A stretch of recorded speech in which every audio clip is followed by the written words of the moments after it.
Sebelum nonton videonya, Udah pada cuci tangan belum? Pause dulu video ini. pause dulu video ini. Pause dulu video ini. Cuci tangan dulu ya. Cuci tangan yang bersih. Pakai sabun.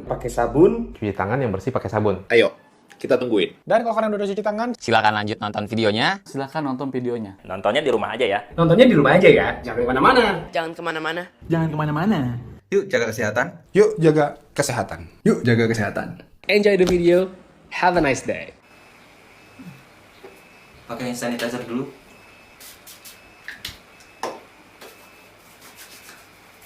Oke, sip. Nah, dalam video kali ini kita akan membahas beberapa hal yang diantaranya yang pertama, kita akan bahas bagaimana protokol bagi pendatang yang ingin masuk ke Kota Banjarmasin di saat pandemi virus corona.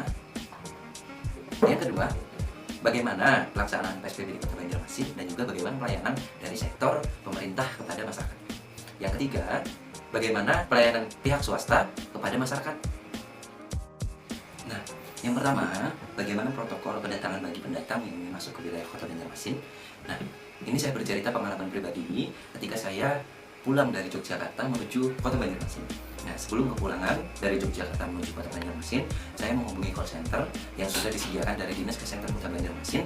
Untuk apa? Untuk kita melakukan perekaman data diri pribadi bahwasanya kita telah melakukan perjalanan dari antar pulau yang pulau tersebut menjadi penyebaran pandemi awal dari virus corona. Nah, kemudian kita diminta untuk merekam data diri kita melalui Google Form yang diberikan oleh Dinas Kesehatan Banjarmasin melalui call center yang sudah kita hubungi via WhatsApp maupun via email.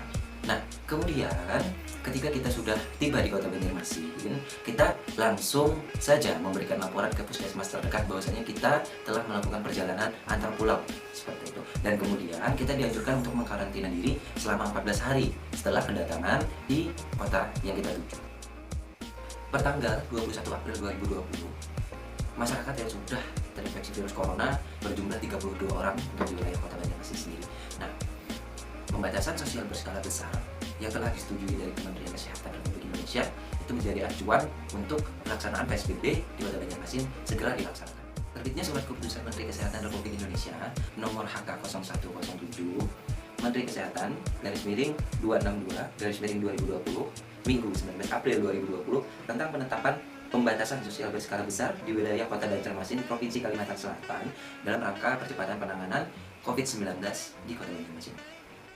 Ada 3 jenis kebijakan PSBB terkait dengan aktivitas masyarakat di Kota Banjarmasin secara garis besar. Yang pertama yaitu pelarangan, yang kedua adalah pembatasan, dan yang terakhir adalah pengecualian. Hal ini dilakukan agar menekan penyebaran virus corona di wilayah Kota Banjarmasin. Pelaksanaan PSBB sendiri akan dilaksanakan selama masa inkubasi terpanjang yaitu 14 hari dan masih dapat diperpanjang jika masih terdapat bukti penyebaran virus corona. Pemerintah Kota Banjarmasin menjamin ketersediaan sembako bagi warga yang terdampak pembatasan sosial berskala besar selama masa PSBB di Kota Banjarmasin. Haji Ibnu Sina selaku Wali Kota Banjarmasin bersama Dinas Sosial telah menyiapkan 30.000 paket sembako selama pelaksanaan PSBB di Kota Banjarmasin. Nah, perlu kita ketahui yang dilarang dan juga tidak pada saat PSBB di wilayah Kota Banjarmasin. Yang pertama, pembatasan transportasi.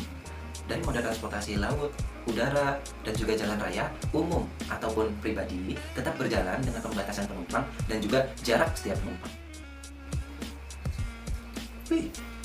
Oke. Nah, dari sektor moda transportasi udara, pemerintah sepakat untuk melakukan pembatasan penerbangan menuju ataupun keluar dari wilayah Kota Banjarmasin.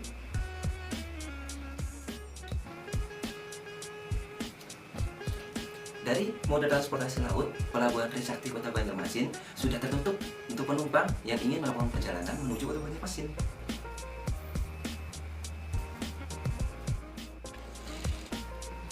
Dari moda transportasi darat, khususnya roda 4, ada beberapa aturan yang harus dipatuhi oleh masyarakat. Nah, yang pertama, dari jumlah penumpang yang ada di dalam mobil. Untuk satu keluarga, itu masih diperbolehkan duduk di depan 2 orang, di belakang 2 orang, tetapi harus menunjukkan identitas berupa KTP ataupun kartu keluarga. Nah, untuk penumpang yang bukan termasuk keluarga, formasi untuk duduk di dalam mobil itu berupa sopir di depan 1 orang di kabin depan, kemudian 2 orang di bagian tengah mobil, dan yang terakhir di belakang mobil hanya boleh 1 orang. Untuk pengendara roda 2, masih diperbolehkan untuk berboncengan, namun masih harus di dalam satu keluarga dan harus menunjukkan identitas berupa KTP dan juga kartu keluarga kepada petugas yang terjaga di setiap posko perbatasan yang nantinya akan dibangun oleh pemerintah. Adapun pembatasan kegiatan yang dilakukan ialah dengan meliburkan tempat kerja dan bangku sekolah serta menutup semua tempat ibadah. Adapun yang dilarang saat penerapan PSBB di Kota Banjarmasin, perkumpulan atau pertemuan politik, perkumpulan atau pertemuan olahraga, perkumpulan atau pertemuan hiburan, perkumpulan atau pertemuan akademik, perkumpulan atau pertemuan budaya.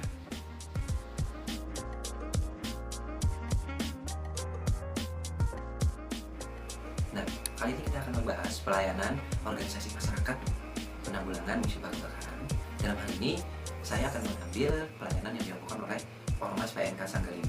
Tidak hanya melayani ketika terjadi musibah kebakaran, namun di tengah pandemi virus corona ini, PMK Sangga 5 juga melayani masyarakat dengan melakukan penyemprotan desinfektan di ruas-ruas jalan kota dan juga di sekitar pemukiman warga.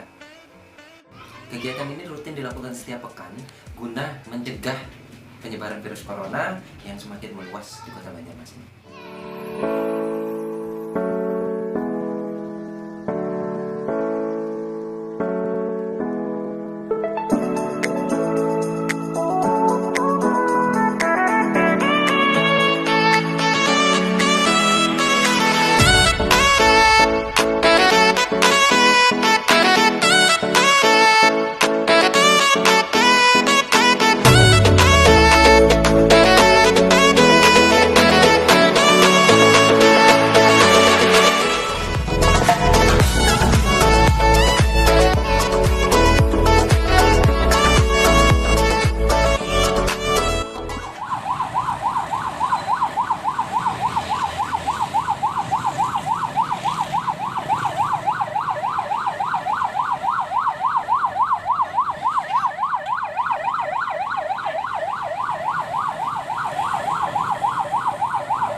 Kegiatan ini mereka lakukan murni karena panggilan kemanusiaan.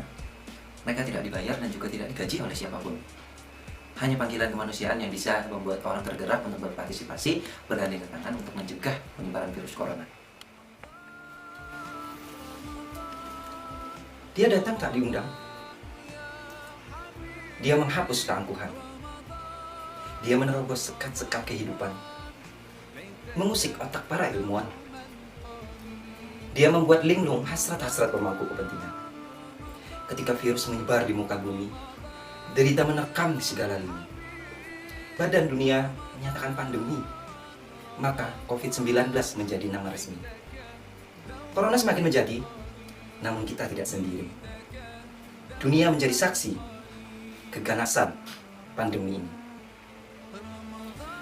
Tetap menjaga diri sembari berdoa kepada Sang Ilahi, menjaga semangat hati menyambut datangnya bulan yang suci. Marhaban ya Ramadan, selamat menunaikan ibadah puasa 1441 Hijriah.